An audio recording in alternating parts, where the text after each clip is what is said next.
Muy buenos días, señores profesores, jóvenes alumnos, amigos todos.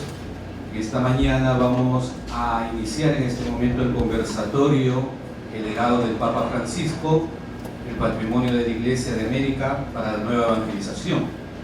En esta oportunidad tenemos como ponente un gran invitado, que es el doctor Austin Ebrich. Disculpa si no lo he pronunciado bien, estamos con esta situación. De profesión periodista, especialista en temas políticos y religiosos, y de manera especial con recientes trabajos sobre el gobierno, la administración de los últimos pontífices, ¿no? Conocedor de los últimos pontífices como fue San Juan Pablo II, Benedicto XVI y nuestro actual Papa Francisco, de quien ha escrito el libro El Gran Reformador, Francisco, retrato de un Papa radical. Nos acompaña por lo tanto el doctor Austin, y también en la mesa está nuestro querido profesor, el doctor José Antonio Benito, director del CEPAC e historiador, y estamos también a la espera del doctor reverendo padre César Buendía, teólogo, quien en este momento debe estar llegando acá. La secuencia del conversatorio va a ser de la siguiente manera: comenzará el ponente, después los comentarios y en un segundo momento la participación de todos ustedes mediante preguntas. Les pido un fuerte aplauso para nuestro ponente y iniciamos este conversatorio. Muchísimas gracias, un gusto de estar aquí con ustedes. Soy británico y hablo un poco, entonces tengo un castellano un poco raro, pero se me pegó el acento papal cuando viví en Argentina hace muchos años. Así que si tienen alguna dificultad con lo que digo, pues indíquenmelo. Muchas gracias por la invitación y muchas gracias a José Benito, que es un gran organizador. Solo lo conozco desde hace 2 días, pero un gran organizador, lo reconozco. Estoy aquí esta semana dando conferencias, haciendo entrevistas. Acabo de estar en el RPP, que fue muy interesante.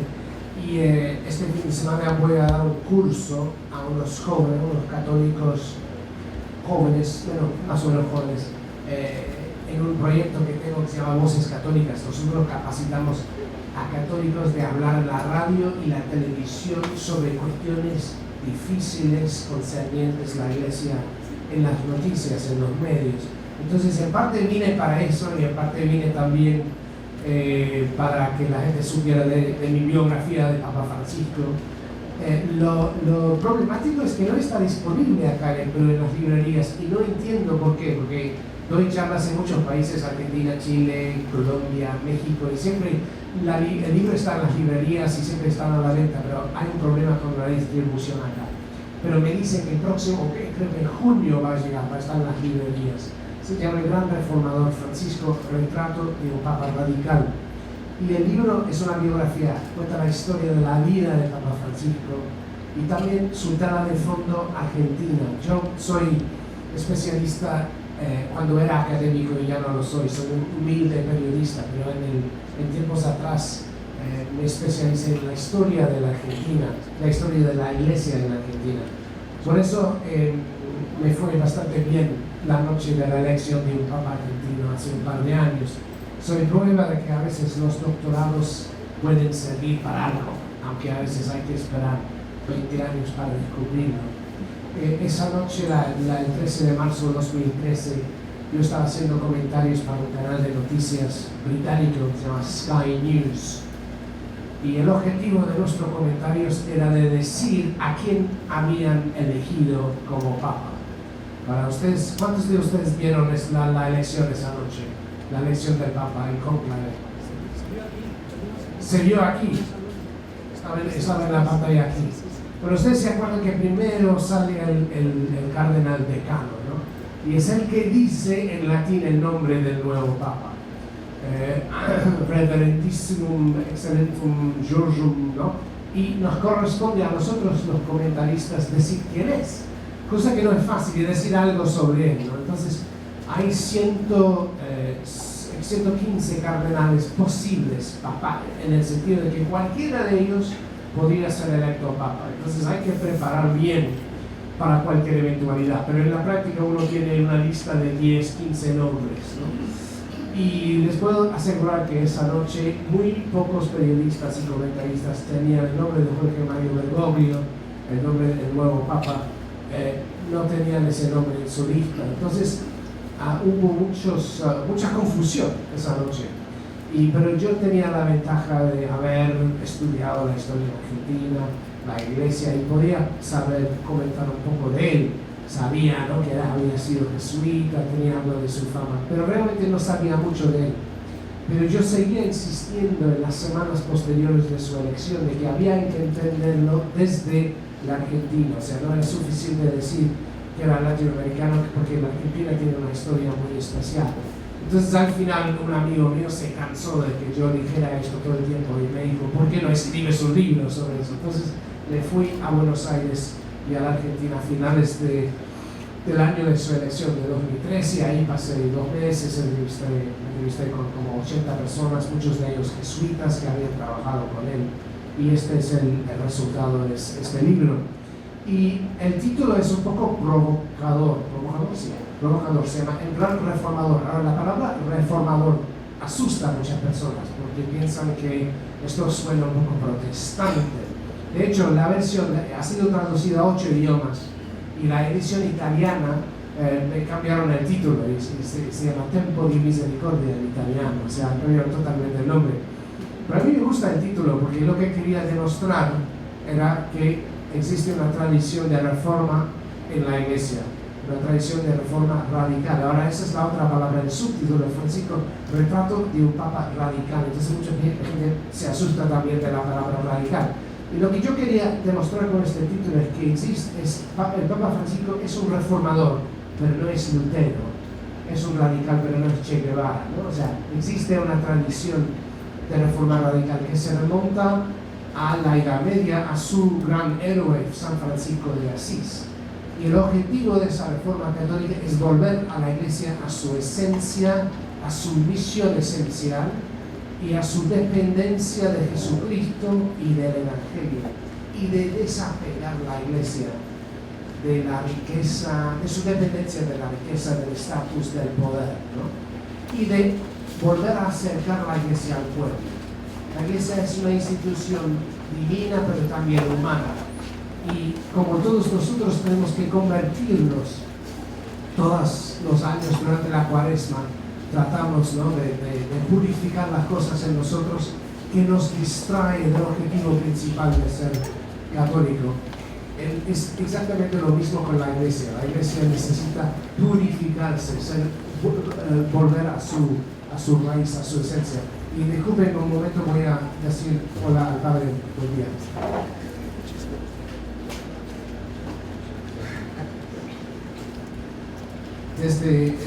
Empecé a interesarme en América Latina cuando leí la famosa novela de Gabriel García Márquez, solo tenía 17 años. Y desde entonces siempre he querido conocer a un miembro de la familia Buendía.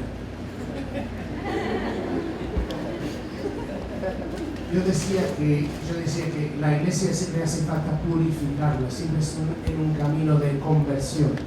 Entonces, la idea del libro, la idea del título, es explicar que desde el primer momento, aun cuando era jesuita, cuando solo tenía 36 años, fue nombrado el jefe provincial de la Compañía de Jesús en la Argentina, tenía una visión de la reforma, una visión de cómo debería ser la Iglesia. Es muy coherente, es más o menos la misma visión que está buscando implementar ahora como Papa. Entonces ese es el hilo conductor del libro. La idea constante de la vida de Jorge Mario Bergoglio es que es un reformador innato, un líder con enorme capacidad, que tiene una capacidad de purificar la Iglesia, de volver la Iglesia a su esencia, a su misión esencial. Y en el caso de este Papa, sobre todo porque es latinoamericano, es que con él tenemos ahora en su pontificado no solo la visión de una persona, sino la visión, la eclesiología, el dinamismo de la Iglesia latinoamericana, sobre todo la visión forjada en la gran asamblea de los obispos latinoamericanos en Aparecida, Brasil, en mayo de 2007, cuando ahí se desarrolló una visión de una Iglesia más pastoral, más cercana a la gente, más enfatizada en la misericordia. Hablaban de una conversión pastoral, una conversión, hay que cambiar de una cosa a otra, ser más pastoral.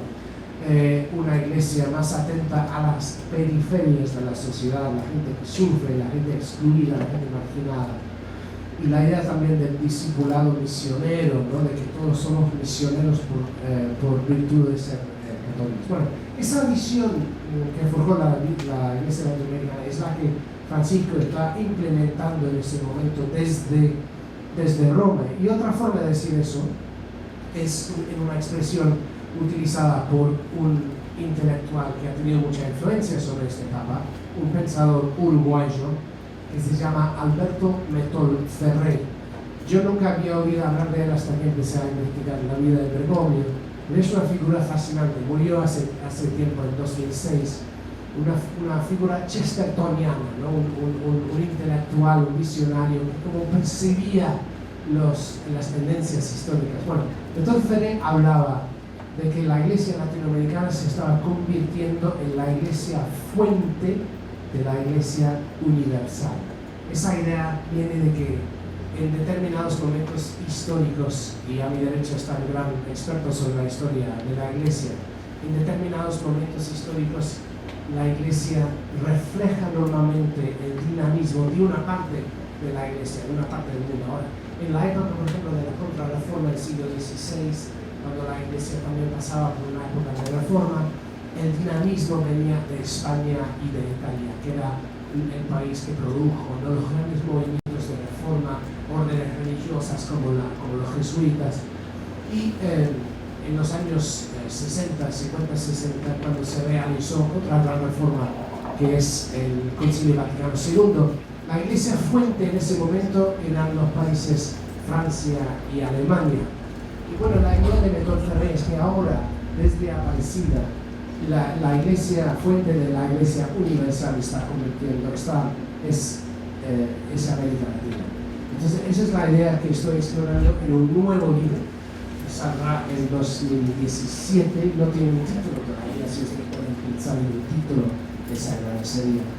Y estoy aquí en parte para hacer entrevistas e investigación para ese libro. Ahora, ¿qué puedo contribuir con estos minutos? Y después quiero escuchar, porque en realidad he venido aquí para escuchar. Estos aquí son los expertos. Yo soy un periodista extranjero que hace preguntas difíciles.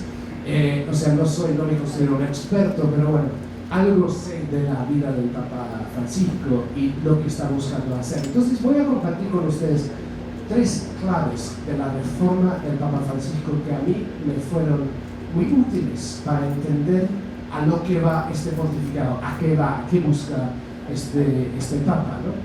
Todos saben que el Papa Francisco es un innovador, es un agente de cambio, está cambiando las cosas. Esto todo el mundo sabe, pero luego cuando empieza la discusión sobre qué tipo de reforma es más difícil saber, ¿no? Y hay mucha discusión en torno a eso.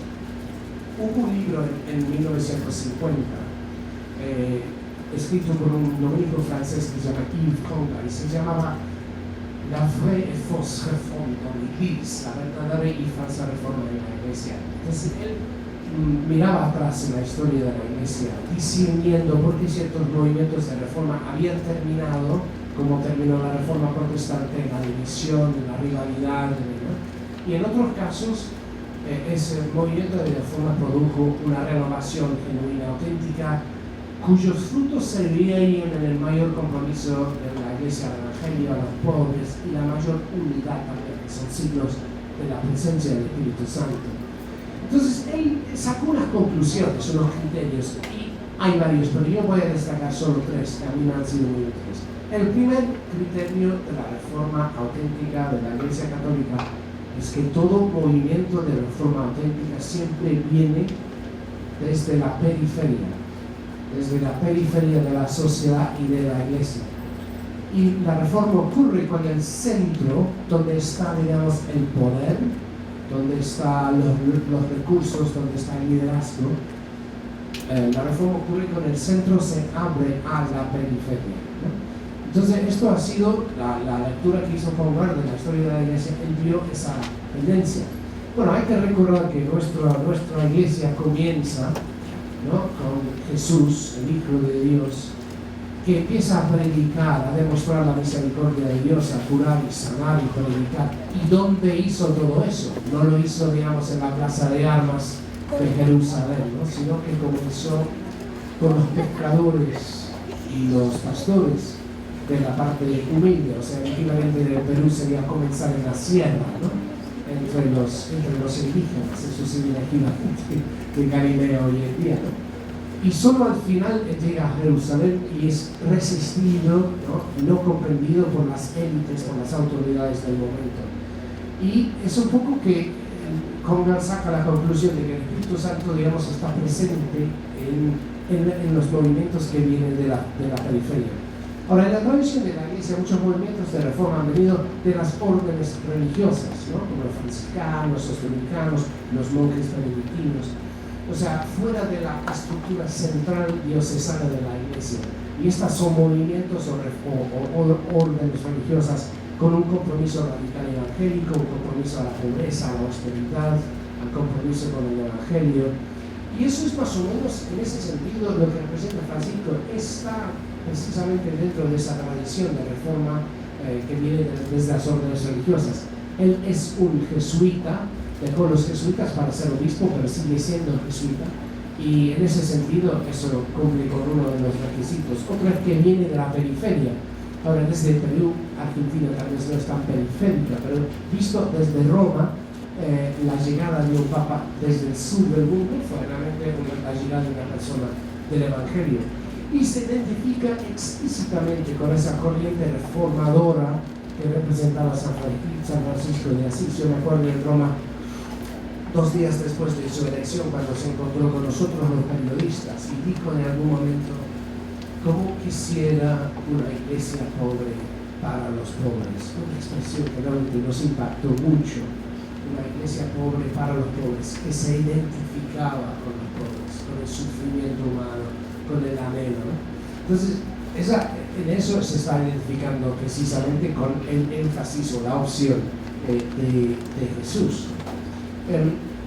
Muchas veces él siempre ha dicho que el mundo se ve mejor desde la periferia. Es un poco, si vas a los pueblos jóvenes. Yo me acuerdo estando acá en Perú hace 15 años, iba a lo que era entonces San Juan de Lurigancho, que sigue siéndolo, ¿no? Pero en esa época el pueblo joven más lejano era Las Flores, o Mariátegui. Ahora está mucho más extendido, ¿no? Ahora tiene como 3 millones de personas. Pero es muy interesante que desde ahí se veía toda la ciudad. Y es igual en Buenos Aires, desde los pueblos jóvenes o las villas de serie, como dicen ahí, se ve toda la ciudad, mientras que en la parte rica, digamos, no se ve mucho la ciudad. Entonces Francisco siempre ha insistido en eso, que la visión que uno tiene desde la periferia es mucho mayor. ¿Qué está haciendo en cuanto a sus reformas para abrir el centro a la periferia? 2 cosas principalmente. Uno, el gobierno de la Iglesia está cambiando el colegio cardenalicio, es decir, el cuerpo de los cardenales que en el futuro elegirán el próximo papa. Él quiere que estén presentes en el colegio cardenalicio personas de las periferias. Por eso en el último consistorio, como lo llaman, él nombró a obispos de Myanmar, de Nueva Guinea, una isla en el Pacífico que tiene solo 150.000 católicos. O sea, esto es realmente insólito. Normalmente los cardenales son obispos de ciudades grandes, ¿no? Entonces, porque él quiere que la voz de la periferia esté literalmente presente en las deliberaciones de la Iglesia Universal en Roma.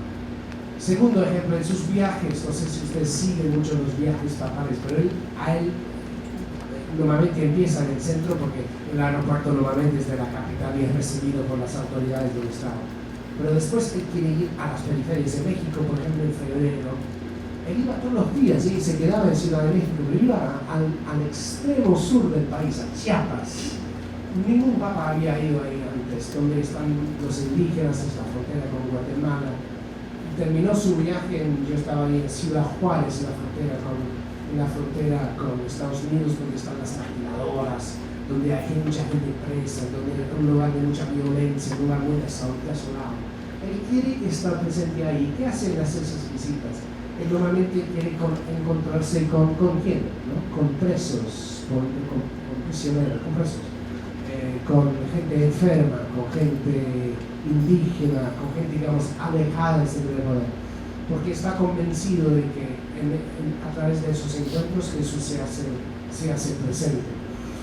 Y sobre todo el último ejemplo de esto, hay muchos, pero el último ejemplo sería el sínodo de obispos realizado en 2014 y 2013, en octubre, donde grandes reuniones de obispos que venían de todas las partes del mundo para deliberar sobre cuestiones relacionadas con el matrimonio y la familia. Y la idea misma del sínodo reformado es, digamos, juntar, poner en tensión la visión o la experiencia de la periferia y la doctrina y las prácticas de la Iglesia. Y eso recién produjo un documento que se llama Amoris Laetitia sobre, podemos volver a eso. Segundo criterio para saber qué es reforma auténtica en la Iglesia, y es eso: no cuestiona la doctrina católica, sino que la toma por sentado. Yo siempre tengo que insistir en eso cuando la gente me dice que el Papa Francisco está buscando cambiar todo. No. La doctrina católica está tomada por sentada.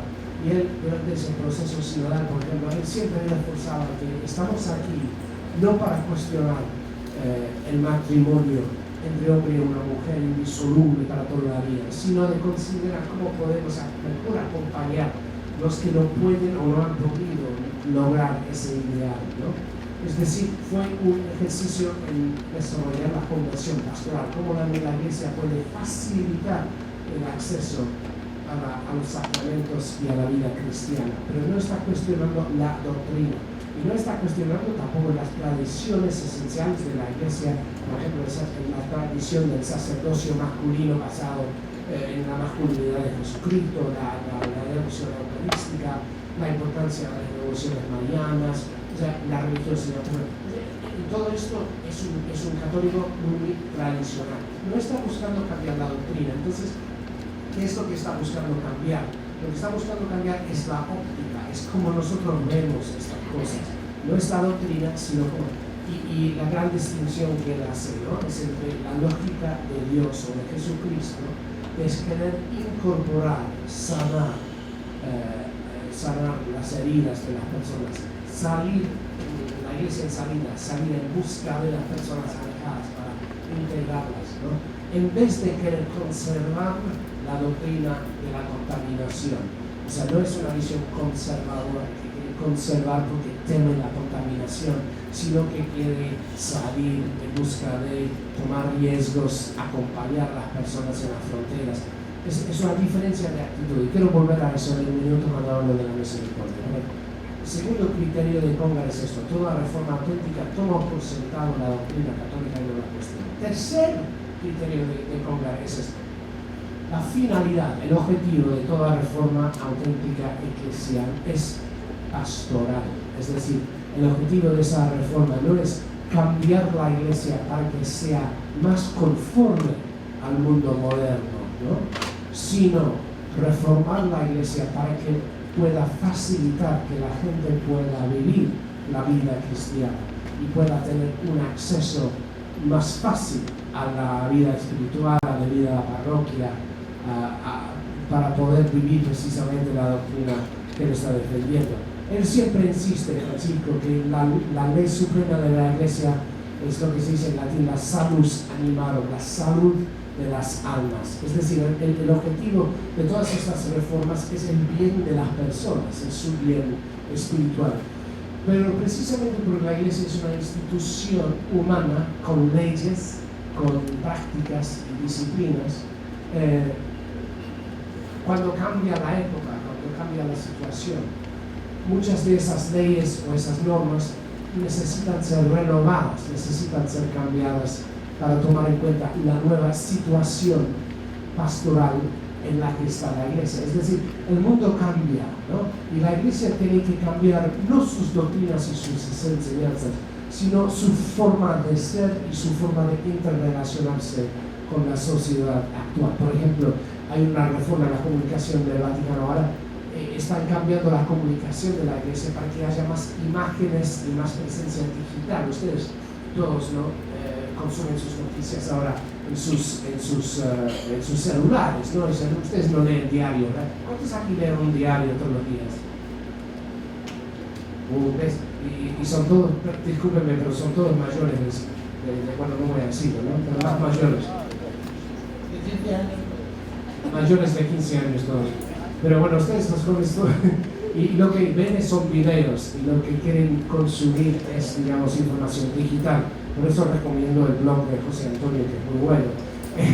Pero estos cambios son necesarios precisamente para que la Iglesia pueda seguir comunicando con las personas. Entonces Francisco busca capturar esa idea de la reforma pastoral con una serie de imágenes. La Iglesia no es una reguladora, sino una enfermera, ¿no? No es una institución legalista, sino un hospital de campo de batalla, una de sus metáforas famosas. La Iglesia existe para ayudar, para servir, para curar, ¿no? Para acompañar a las personas, no para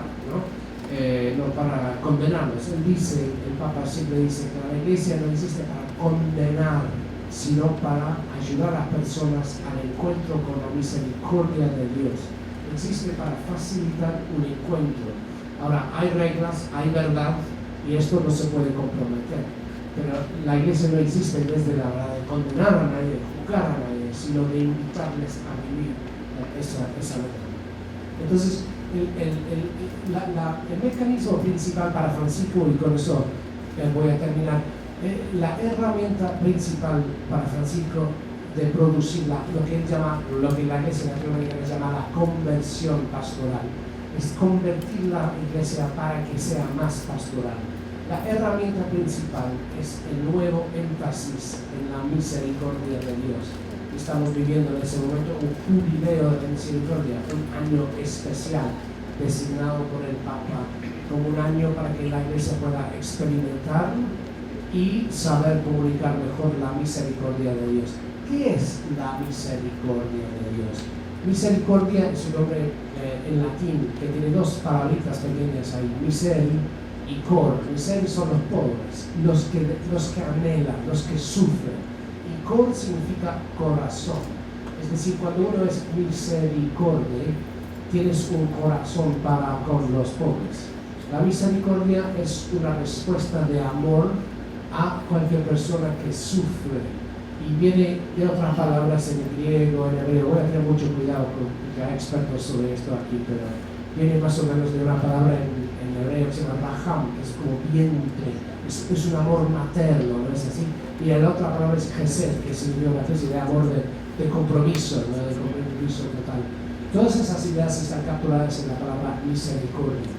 Misericordia, hay una definición de la misericordia, a mí me gusta mucho, de un teólogo jesuita norteamericano, y es: la misericordia es la disposición a entrar en el caos del otro, Es que el sufrimiento es caótico, produce un caos. Cuando una persona necesitada te pide ayuda, es porque están deprimidos, o están hambrientos, o están sin techo, o están lo que sea. Eso produce en nosotros, es natural, una especie de no, por favor, ¿no? Porque uno no quiere estar tragado por el caos del otro, ¿no? Y eso produce una cierta distancia. Pero fíjense en Jesús, que nunca teme la contaminación, nunca teme ir dentro de las vidas y el sufrimiento de las personas, sino que entra en esa oscuridad para ayudarlas a salir de esa oscuridad, ¿no? Entonces esa es la invitación que nos está haciendo Francisco a la Iglesia,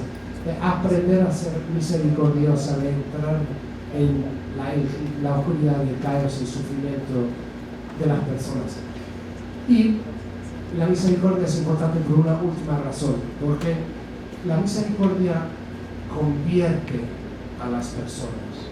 Él estaba hablando una vez en un retiro en Buenos Aires en octubre del 2012, unos meses antes de su elección como Papa, y estaba reflexionando sobre el capítulo 8 del Evangelio de Juan, cuando ustedes todos conocen la historia, cuando hay una mujer adúltera atrapada, ¿no? En el acto de no ser fiel con su marido, y la gente la quiere apedrear, ¿no? Y Jesús la salva. Ustedes todos saben esa historia, ¿no? Y dicen a la mujer, Jesús escribe en la arena, se va la gente, conocen la historia. Entonces Jorge Ricardo Bergoglio les pregunta a los asistentes, ¿ustedes creen que después de ser perdonada por Jesús, esa mujer volvió a su vida anterior, a ser como era, a pecar, ¿no? A hacer la promiscuidad y todo eso? Y dice, el Evangelio no nos dice, pero ustedes pueden estar seguros que no. Porque el que experimente una misericordia tan grande es incapaz de desviarse de la ley, es la consecuencia. Es una cosa muy fuerte. Lo que está diciendo es que la experiencia misma de la misericordia cambia a las personas. Y hace poco él describió, hablando de ese mismo momento en el Evangelio de Juan, él describe cómo esa mujer, a través de la mirada de Jesús, descubre quién es, descubre su dignidad, descubre que es mucho más de cómo ha sido tratado por los hombres, por su marido, ¿no? Sino que tiene una dignidad y Dios le ha dado esa dignidad y Jesús al mirarla ella recupera su dignidad y cambia su vida, ¿no? Está convertido, se abre a las nuevas posibilidades. Eso se llama conversión. La misericordia produce la conversión. No es que la gente tiene que ser moral y cambiar su moral, su comportamiento para recibir el amor de Dios, no. El amor de Dios se ofrece a través de la misericordia y la experiencia de esa misericordia cambia a las personas. Y por eso, mis amigos, la estrategia de evangelización de este Papa es la misericordia. El Julio de la Misericordia está a cargo del Consejo Pontificio de la Nueva Evangelización, que está en el título de nuestra charla hoy. Y para este Papa y para la Iglesia latinoamericana, yo creo que la nueva evangelización, la nueva forma de llegar a los corazones y las mentes de las personas en la sociedad actual, no es a través de repetir doctrinas y dogmas, sino de ofrecer primero la misericordia de Dios, y eso luego invita a las personas a cambiar. Desde que escribí esta biografía, pueden imaginar que tengo muchas conversaciones con gente sobre la Iglesia, sobre el Papa. Y en Inglaterra, donde yo vivo, donde hay muy pocos católicos y es un país bastante secular, los taxistas, por ejemplo, cuando saben qué he hecho, ¿no? Me dicen, no me gusta para nada la Iglesia. Me dicen, no me gusta la Iglesia católica, pero me encanta el Papa, no me gusta ese Papa. Y yo siempre les pregunto, ¿pero qué es lo que le gusta del Papa? No, es que me gusta esa oportunidad. Esa vez cuando él invitó a los sin techo a desayunar con él, con sus perros, ¿no? Eso me encantó. O cuando había mujeres que tenían niños recién nacidos y él las invitó a dar de mamar a sus bebés en la Capilla Sistina en Roma, ¿no?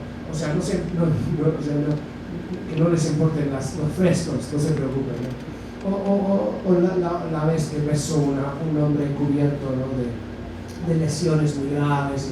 Entonces, esas cosas realmente tocan a las personas. Y uno hay que preguntarse por qué. Si esta persona o esta sociedad supuestamente rechaza la Iglesia, ¿por qué responde tanto a estos gestos de misericordia del Papa? Y seguro la razón tiene que ser que la sociedad occidental, a pesar de que a veces rechaza la Iglesia, está imbuida del conocimiento de Dios como Dios de misericordia. Entonces lo que está haciendo el Papa Francisco está despertando el recuerdo inconsciente de la sociedad contemporánea occidental, un recuerdo inconsciente de la misericordia de Dios. Y al hacer eso está, ¿no? identificando las semillas del Evangelio que están en la sociedad contemporánea. Y a través de estos gestos, a través de esa atención a las periferias y a través de sus reformas diseñadas a conducir a la conversión pastoral, y está invitando a la Iglesia a una reforma radical y profunda, pero es una reforma precisamente dentro de la tradición de la Iglesia que tiene su modelo en Jesucristo. Muchísimas gracias.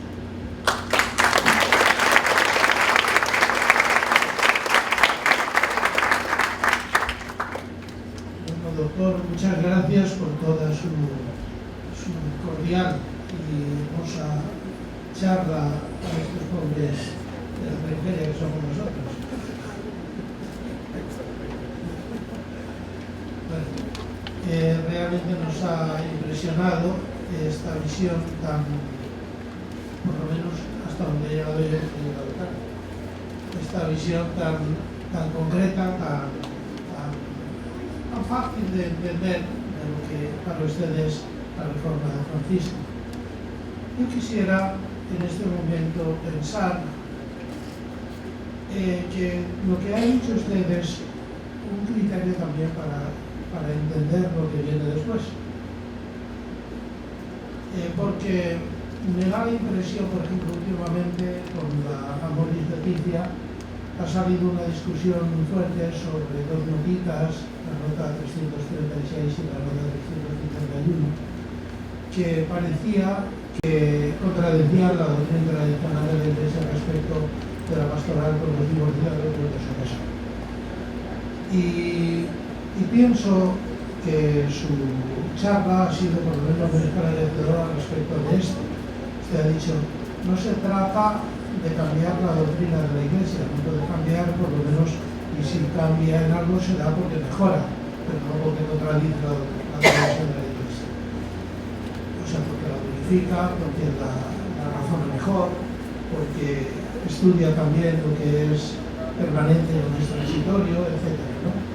Pero claro, esto ha causado, pues en este momento, quizá una confusión.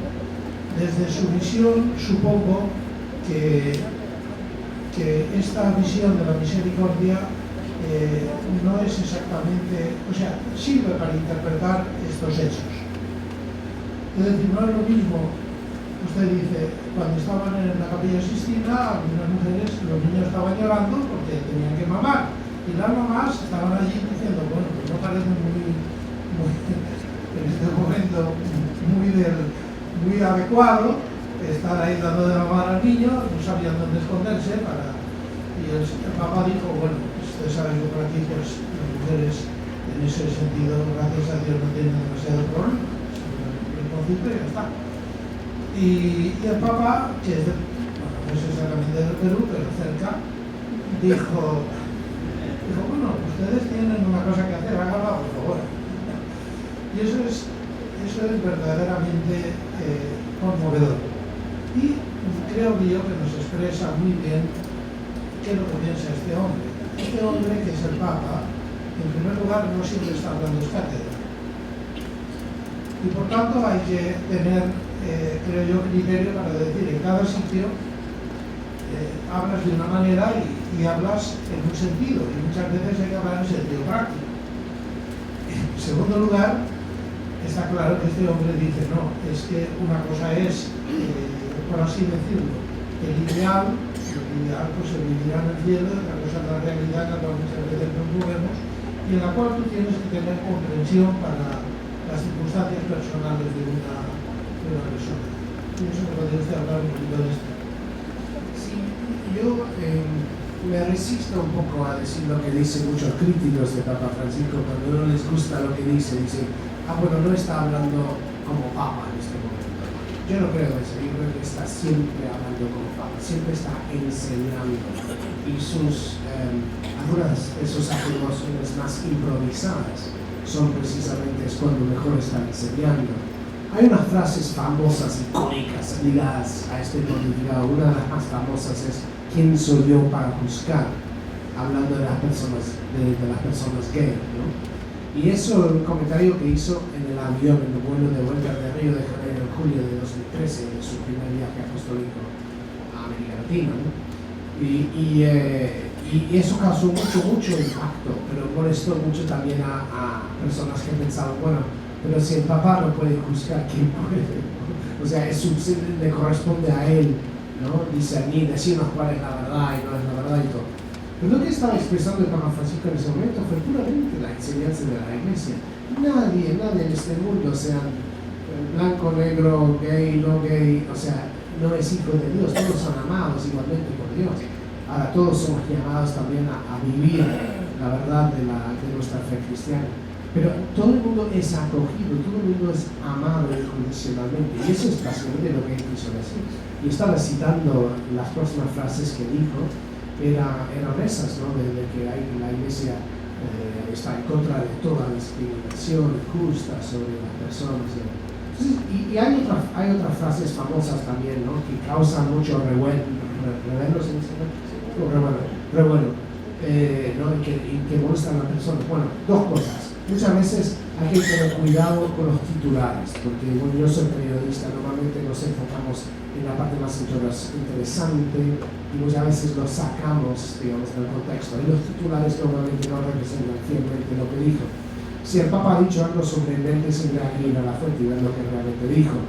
Y vas a descubrir, como dije en mi charla, ¿no? Que está siempre enseñando la doctrina católica. O sea, él nunca deja de enseñar la doctrina católica. Pero lo que está buscando es, en parte, molestarnos o desconcertarnos, en el sentido que es muy fácil que nosotros los católicos que nos aferramos a ciertas doctrinas terminamos siendo inmisericordios. Es la gran tentación, ¿no? de tratar a las personas de una forma despectiva. Entonces, yo creo que la conversión de la iglesia también consiste a veces en hacer lo que hacía Jesús, que era molestar, desconcertar, salir de las reglas, salir de las instituciones, para demostrar que lo que más importa aquí son los seres humanos. Lo que más importa aquí no son las reglas y los dogmas, son importantes, pero son medio hacia un fin, que al final lo que nosotros creemos en la iglesia no es en una idea, no es una ideología, no es como el liberalismo, el marxismo o lo que sea, en el sentido de que el Dios es una idea. No, Dios es un ser, es un ente, ¿no? Y es amor vivo. Y al final el objetivo de todo esto es conducirnos a esa experiencia. Y el caso del sínodo del matrimonio que usted acaba de mencionar, me parece que esos párrafos famosos que todos están siendo discutidos en ese momento, él no está cuestionando en ningún momento, ¿no? El hecho de que el matrimonio tiene que ser indisoluble. ¿Por qué? Porque Dios, el amor entre Dios y los seres humanos es incondicional y permanente, no se puede romper esto, ¿no? O sea, todos estamos llamados a eso. En la frase famosa, lo que Dios ha unido, el hombre no puede separar. Pero la cuestión es si Dios realmente ha unido muchas relaciones. Es que la tasa de divorcio es tan alta en muchas de nuestras sociedades. Y es evidente que la Iglesia no ha podido preparar bien a las personas, o no suficientemente para contrarrestar las ideas seculares de que el amor en el fondo es algo que viene y que va, que uno puede salir de un matrimonio si no están contentos, ¿no? Esa idea de la impermanencia es tan fuerte que hay que cuestionar si muchas de las personas que están entrando en el matrimonio realmente saben qué es. Entonces lo que está diciendo el Papa es que es bueno ayudar la facilidad a las anulaciones, eso es importante, agilizar el acceso, pero siempre va a haber personas, muy pocas tal vez, que para quienes esto no es factible o no es la vía apropiada, y en ese caso está dando el poder a los sacerdotes y a los obispos de discernir en algunos casos. Eso es complejo, no necesito entrar en ello, pero el objetivo es pastoral, el objetivo es ayudar a las personas a comenzar de nuevo, a ver si realmente pueden volver a comenzar. Y la finalidad es siempre pastoral, pero tomando por sentado la doctrina. Muy bien. Como se indicó al comienzo, el profesor Pedro nos recordaba lo que tenemos es un conversatorio. Les digo cómo se inició esta actividad. Yo recibí un correo electrónico de parte de nuestro ponente para poder tener un encuentro, charlar algo sobre la historia de la Iglesia, nada más. Entonces yo digo, bueno, como si ustedes reciben la invitación, ¿no? O de un cantante o de un futbolista, y bueno, pues está muy bien, ¿no? Lo que yo le pueda aportar. A mí lo que me interesa, y yo pensando en la universidad, es lo que él nos diga. Entonces yo digo, bueno, como habíamos reservado una hora, digo, bueno, pues esa hora que ha reservado para mí, para que yo le cuente cosas, yo la voy a reservar para que él nos las cuente. Entonces ahí yo ya aseguraba que iba a estar. Luego después, digo, bueno, pues ahora hay que asegurar auditorio por si tenemos un conversatorio. Entonces hablé con el padre César Buendía, digo, mira, con sus alumnos a esta hora puedo, ya está, asegurado, la actividad. O sea que no he contado ni con 3 meses ni con 2, no, la semana pasada. Entonces yo doy gracias a la Divina Providencia que ha permitido este encuentro. Y agradezco primero la generosidad, la disponibilidad de Austin, del padre César, nuestro rector, del profesor Pedro Soto, el coordinador del área de historia, de turismo. Todo esto se ha ido, ¿verdad?, como generando y han ido sumando. Lo mismo la decana, pues hay que apoyar, imagen, pues ya, pues ahí, Angélica del CEPAC, pues ya había organizado casi todo cuando yo tenía pensado solo esto, ¿no? Entonces, yo doy gracias a Dios que uno pone así, ¿no?, en el agua, una gotita de agua y luego Dios la convierte en vino. Entonces yo estoy muy contento de que esto se haya dado y que incluso esté con nosotros hasta Monseñor Lino, ¿no?, porque la providencia es tan grande que quiere esto, ¿no?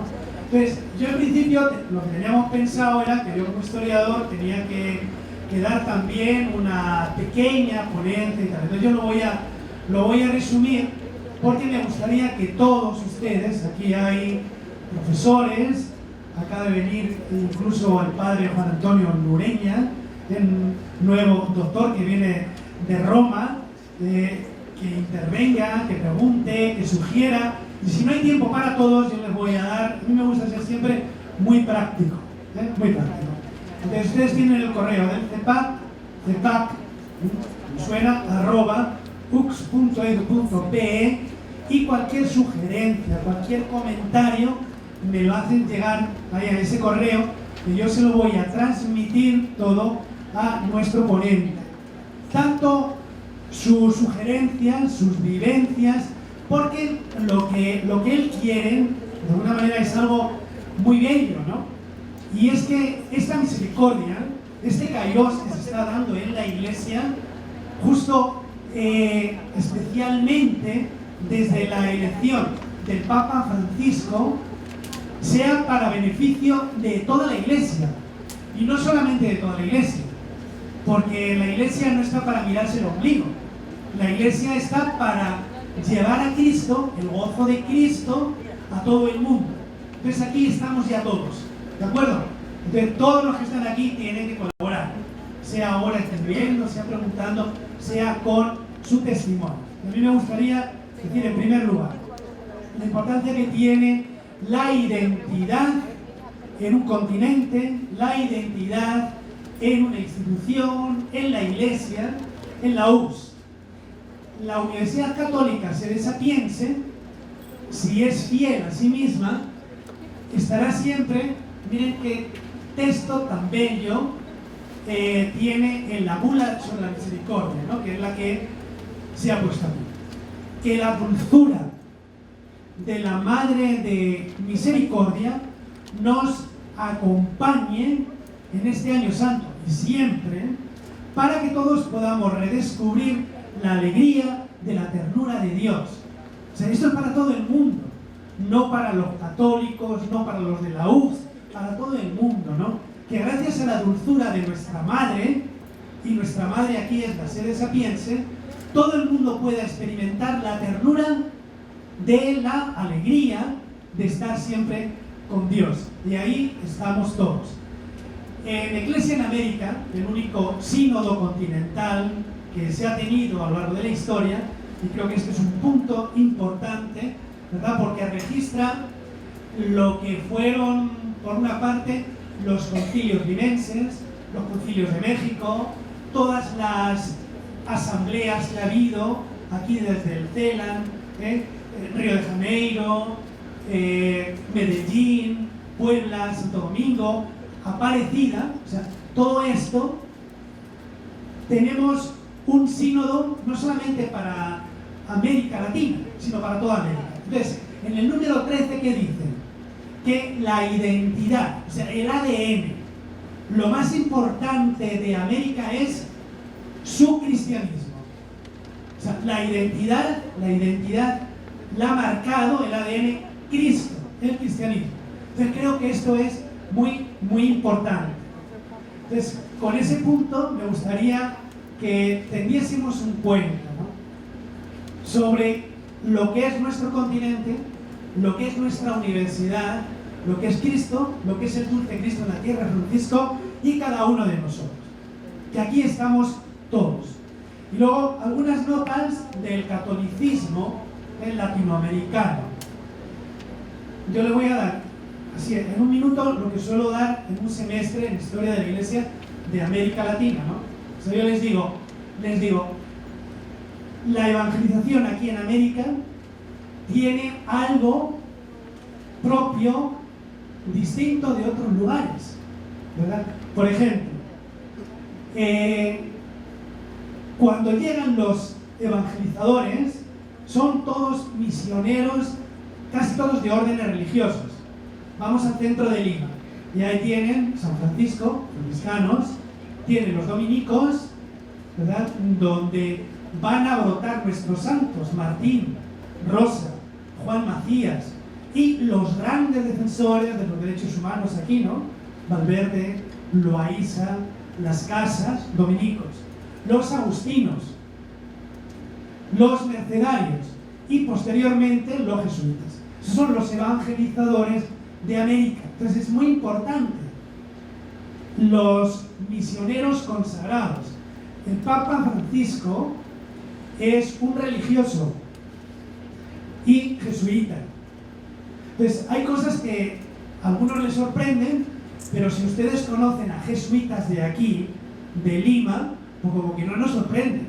O sea, uno conoce, por ejemplo, al padre Mugiro, que ha sido un gran catedrático, que ha estado proyectado en la obra social y ahora está dedicado a dar ejercicios espirituales en Huachipa, pues como que uno lo entiende.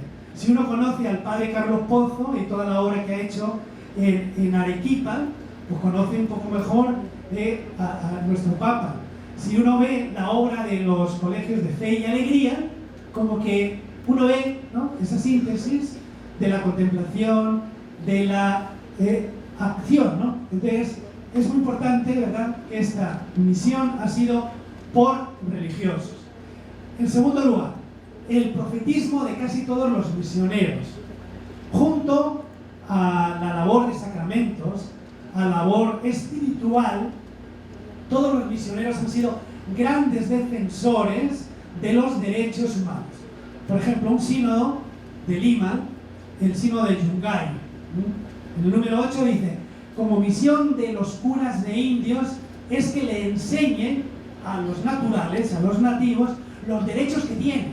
O sea, no es solamente dar los sacramentos, sino también que conozcan su dignidad y al mismo tiempo que se la transmitan a los demás. La religiosidad y la evangelización aquí, lo recordaba muy bien el Papa Benedicto XVI en Aparecida, es una síntesis realmente.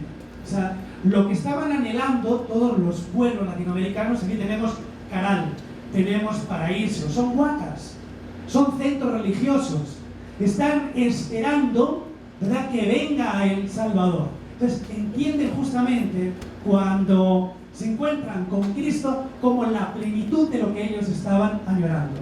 Y eso cómo se observa en la actualidad, en la religiosidad popular. Ustedes vean el Señor de los Milagros. Y ahí se da esa síntesis perfecta, ¿no? Esa síntesis mestiza, ¿no?, de lo que se ha vivido aquí, ¿no?, del mundo indígena, del mundo afro y luego de la evangelización. Fíjense que el Señor de los Milagros tiene como protagonistas un español, Sebastián de Antuñana, que es el que pone en marcha las hermandades, una ecuatoriana,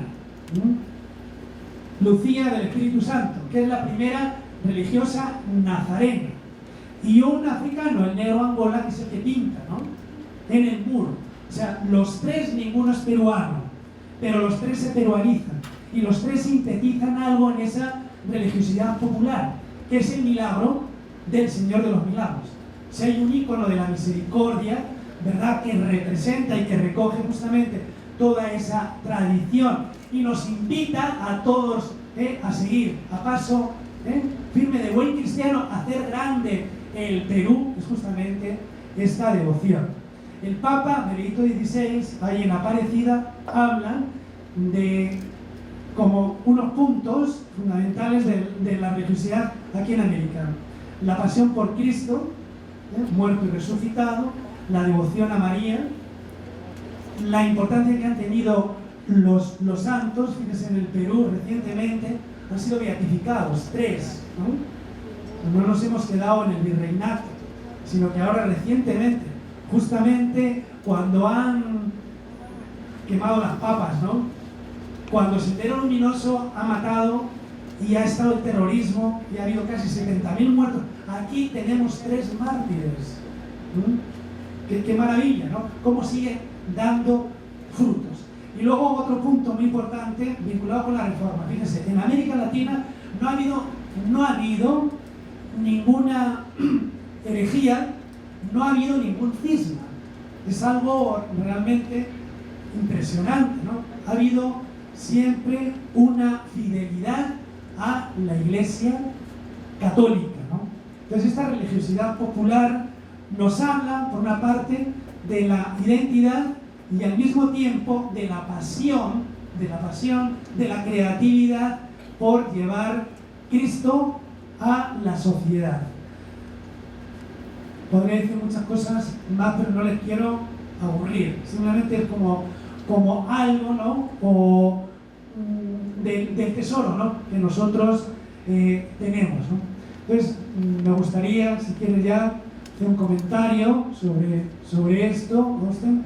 Estamos, señor Lino, o no sé si se ha tenido que ir, le agradecemos muchísimo. Si alguno de ustedes ahora quiere hacer una pregunta, no sé si la han escrito, la traemos para acá y le voy seleccionando mientras que va haciendo algún comentario. ¿Sí?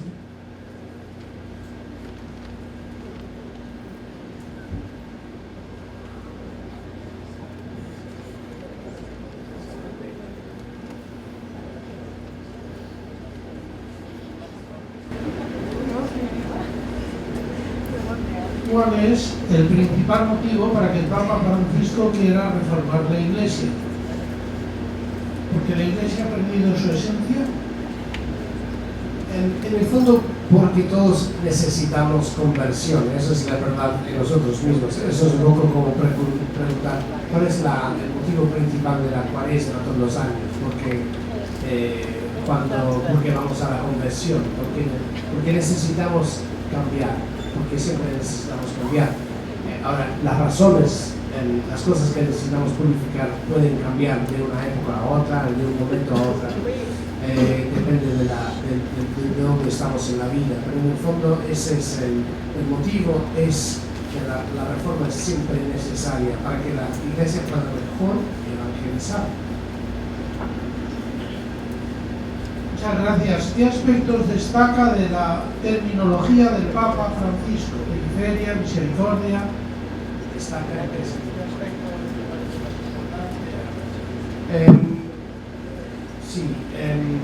bueno, periferia, yo traté de explicar la importancia de la periferia es que es donde mejor primero reciben a Jesús. Normalmente los que acogen la palabra primero son los que sufren.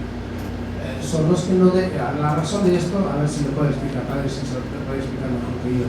Yo creo que tiene que ver con que nosotros, cuando adquirimos cosas como el poder o el dinero o el estatus, empezamos a depender de estas cosas como para darnos importancia. Pensamos que somos queridos porque somos guapos o ricos o inteligentes. La verdad que no. Estas cosas son buenas, pero vamos a perderlas en algún momento. Los guapos se ponen feos, los ricos pierden su dinero, los aparatos que tanto le dependemos se rompen y al final descubrimos que dependemos de otras cosas más profundas. O sea, el descubrimiento, la invitación es a descubrir que somos queridos por quienes realmente somos y somos hijos de Dios y es Dios que nos ama y eso es lo que nos da nuestra autoestima. Yo creo que la periferia nos recuerda, en la periferia descubrimos quiénes somos.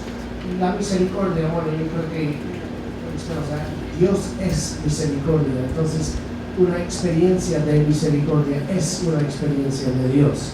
Cuando nosotros experimentamos la misericordia, ¿qué es la misericordia? El amor incondicional, ¿no? De que nos quieren por quienes somos, no porque lo que decimos o aparecemos.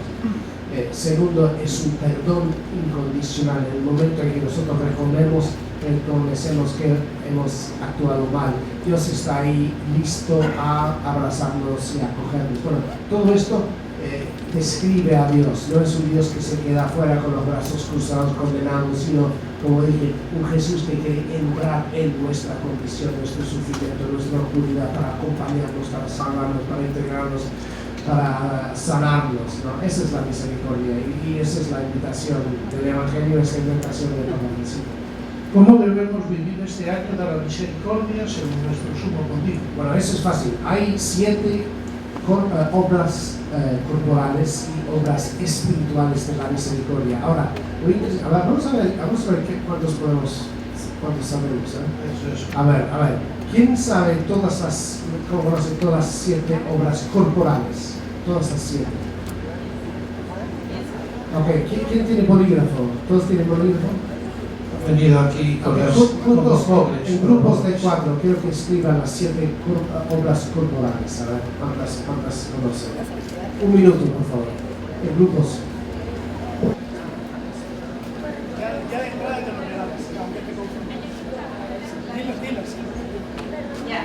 Las obras de misericordia corporales: dar de comer al hambriento, dar de beber al sediento, vestir al desnudo, visitar a los presos, visitar a los enfermos, dar posada al peregrino y enterrar a los muertos.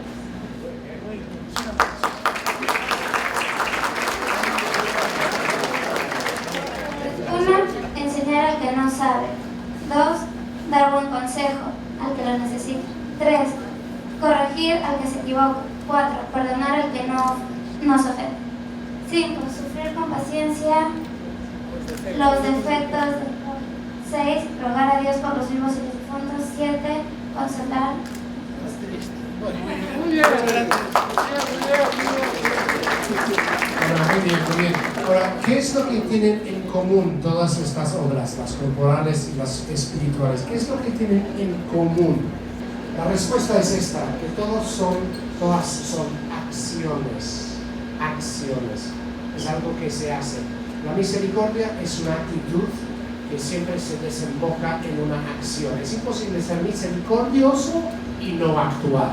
Si alguien tiene hambre y si no le das de comer, no está siendo misericordia. La misericordia no es dar una conferencia larga y densa a una persona hambrienta sobre la necesidad de comer y la importancia biológica de la nutrición, ¿no?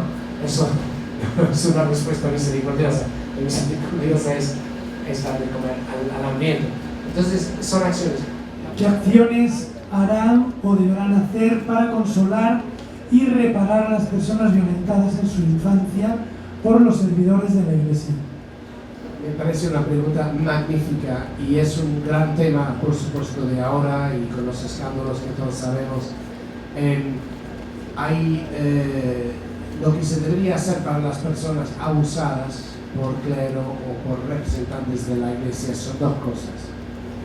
3. Una es reconocer el daño cometido y que es consecuencia de un abuso no solo del cuerpo y de la dignidad de una persona, sino es una violencia de poder, es un abuso de poder.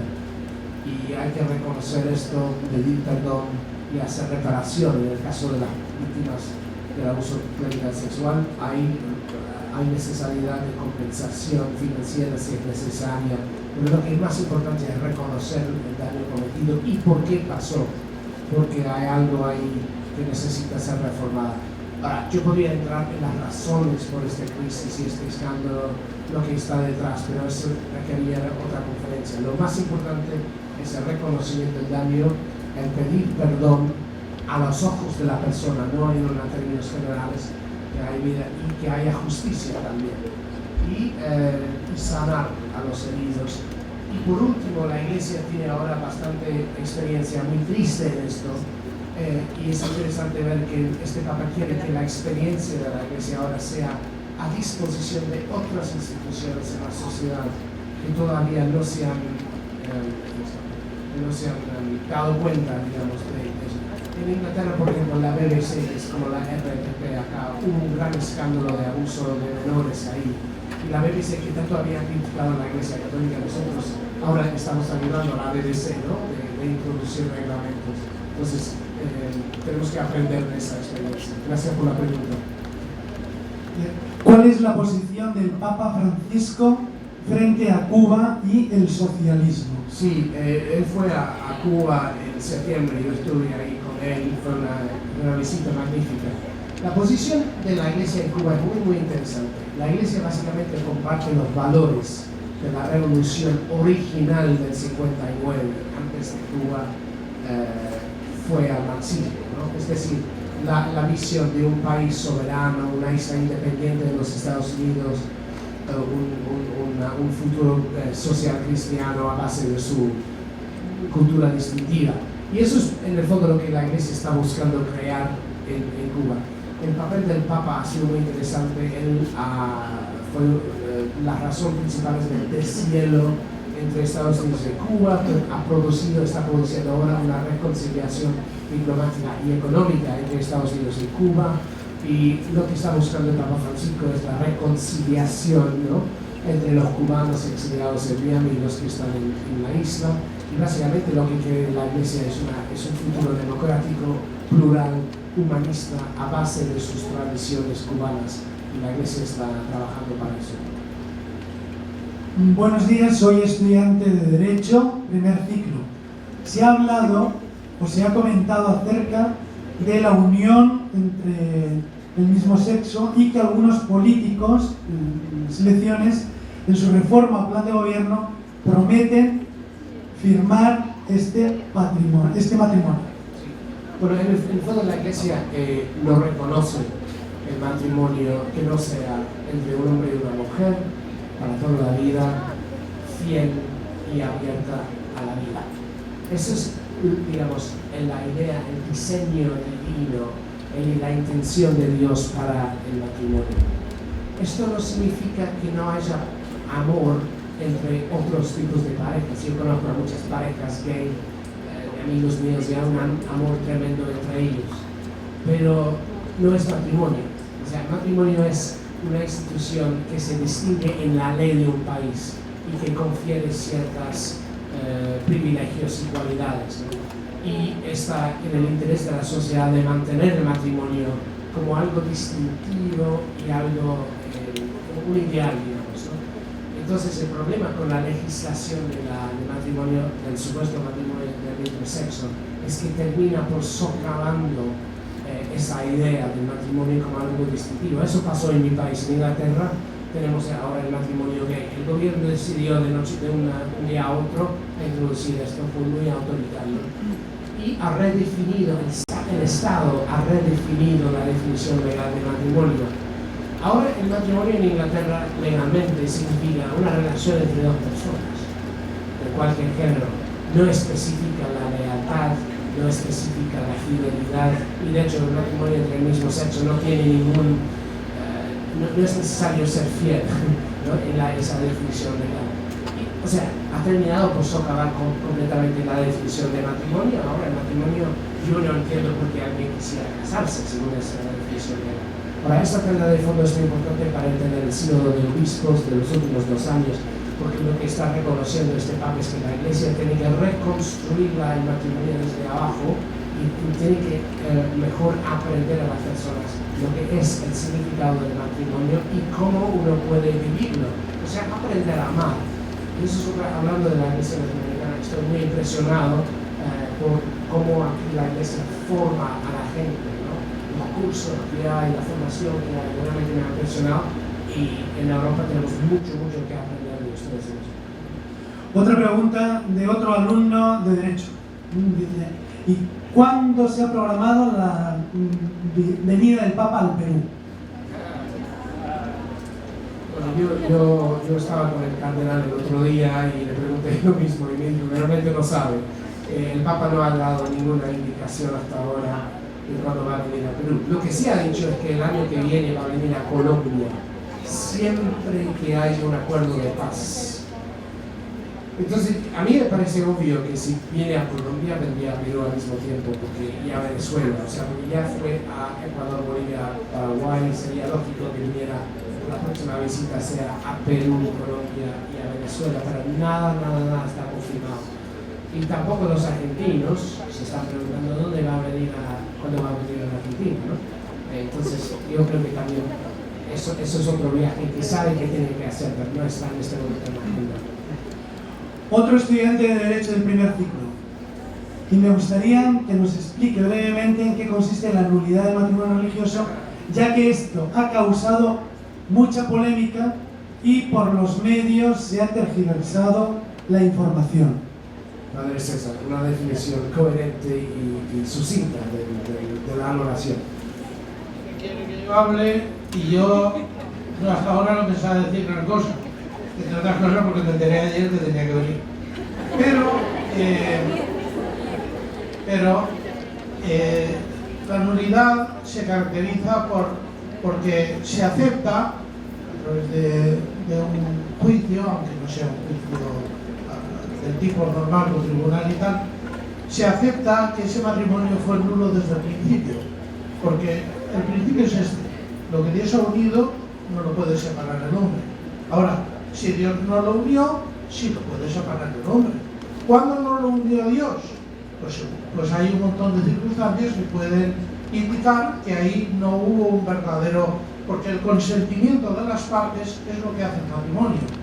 Entonces, si no hubo un consentimiento de las partes o hubo un defecto fundamental en ese consentimiento, por ejemplo, que la esposa o el esposo hayan engañado en algo fundamental tan importante que si el otro lo hubiera sabido no se casa. Si eso se puede demostrar, es evidente que aquello fue nulo, y si es nulo, es nulo. Les recuerdo que nuestro primer rector, el padre Joaquín Martínez Valls, que ahora es el rector honorario, ha sido miembro de la Rota y nos dio varias conferencias aquí sobre este tema de las causales de nulidad, y que en imagen, y yo por lo menos tengo algunas grabadas, ¿eh? Entonces, si hay alguien que tiene algún interés particular en este tema, con mucho gusto le ayudamos. Otra pregunta: ¿por qué la Iglesia nos hace sentir miedo? Ejemplo: si no haces lo que dices, el Señor te va a castigar. Bueno, no sé quién hizo la pregunta, si quieren identificarse, pero yo pienso que con esa pregunta tú has tenido una experiencia muy triste de la Iglesia y lo siento, porque nadie debería recibir ese mensaje. Pero es verdad que nosotros muchas veces tenemos experiencias en nuestra infancia de ese tipo de mensaje, que si no haces eso, Dios te castigará. Muchas veces son los padres mismos que utilizan a Dios de esa manera, que me parece muy malo, porque Dios, digamos, no es una herramienta de castigo, no, sino es el amor que nos está invitando a conocerlo. Pero en parte ese mensaje es por eso que el Papa Francisco tiene un énfasis nuevo en la misericordia. En ese mismo retiro que mencioné en mi charla, él decía esto, que la verdad es como la piedra preciosa, seduce a las personas cuando la colocas en la mano, ¿no? Pero hiere a quien se le arroja en la cara. Es la misma piedra, pero el efecto es diferente. Y eso es también verdad con lo que proclama la Iglesia en su doctrina. A veces los católicos pueden usar su dogma, su doctrina, su verdad como algo que se le echa en la cara. Eso es un abuso de la verdad de Dios, porque la verdad de Dios es que Dios es misericordia, ¿no? Entonces, cuando la verdad no está acompañada por la misericordia, hace daño y es por eso la importancia de la misericordia. El primer mensaje que todos deberían recibir de la Iglesia es lo que se llama el querigma, ¿no? Que Dios te quiere, Dios te acoge, Dios te ama incondicionalmente, y de ahí la encarnación, la crucifixión, el sacrificio de Jesús. Es la primera cosa que la gente tiene que saber. Todo lo demás es, digamos, secundario.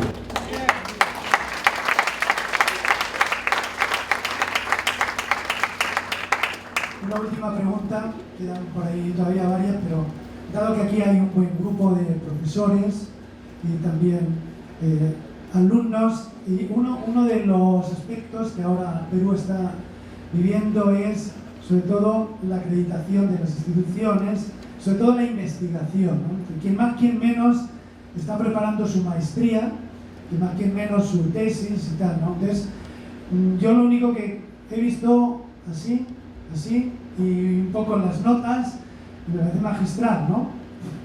Pero usted tiene una gran experiencia en investigar temas que a todos nos conciernen, ¿no? Si nos puede dar como algunos consejos, ¿no? ¿Por qué eligió el tema? Los que están en primero. Yo siempre le digo a mis alumnos que ya en primer ciclo vayan viendo su tema de tesis, que vayan entusiasmándose, ¿no? Pero si nos da algunos criterios, algunos consejos, ¿no? O que nos cuente cómo lo ha preparado. Yo, como alguien que hizo una tesis de doctorado hace muchos años en la Universidad de Oxford, entonces yo viví, digamos, esa vida académica y aguanté a muchos de mis estudiantes que también estaban haciendo doctorados. Y siempre me parecía increíble cuántas de esas tesis fueron muy aburridas, ¿no? O sea, que el detalle era, o sea, no había una narrativa. Y tal vez ese es el escritor o el periodista en mí. Es que hay que siempre buscar una buena narrativa. Y yo creo que eso es verdad también en el periodismo, cuando uno escribe una biografía del Papa, pero también en una tesis de doctorado. ¿Cuál es la idea? ¿Cuál es la visión? ¿Dónde está en inglés decimos, where's the story? ¿Dónde está la historia, la narrativa? Las narrativas son siempre historias, ¿no? De cambio, de conversión, de realización. Si cuando van a ver una película, siempre hay una narrativa fuerte ahí, ¿no? Las mejores películas siempre tienen buenas narrativas. Entonces yo elegiría algo no solo porque no ha sido investigado o porque saben que los recursos están ahí en el segundo piso, porque la biblioteca de esos estantes nadie los ha investigado. Eso no es una buena razón de una tesis. Debería contribuir algo a nuestra comprensión, por supuesto. Debería profundizar el tema, por supuesto. Pero tal vez lo más importante es que tenga una buena narrativa. Y esto, porque esto van a necesitar, oye, escribir una tesis de doctorado o una tesis de maestría, significa pasar horas y horas en la biblioteca, leyendo mucho, hojeando muchas cosas. Es mucho trabajo, y hace falta un empeño, una dedicación. Pero al final, hay un tesoro al final de eso. Si ustedes realmente están entusiasmados por el proyecto, y lo que les estoy proponiendo es que una buena narrativa, una buena historia les va a dar suficiente, digamos, fuerzas para resistir todo el trabajo necesario. Gracias.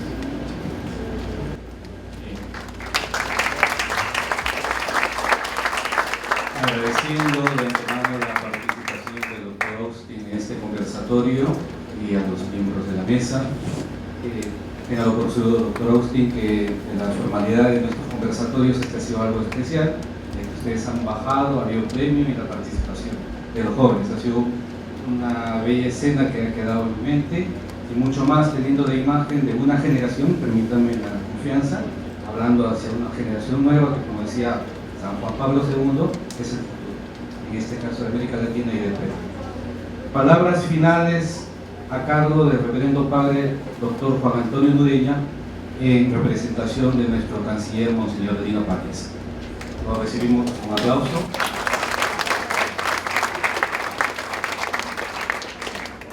Bueno, vengo solamente en nombre del gran canciller Monseñor Lino Paniza, agradecer al doctor Austin, al doctor padre César Buendía, rector de la Universidad Dr. San Antonio Benito, también por su presencia, y en nombre de Monseñor Lino también agradecer a todos los estudiantes, profesores que están aquí presentes.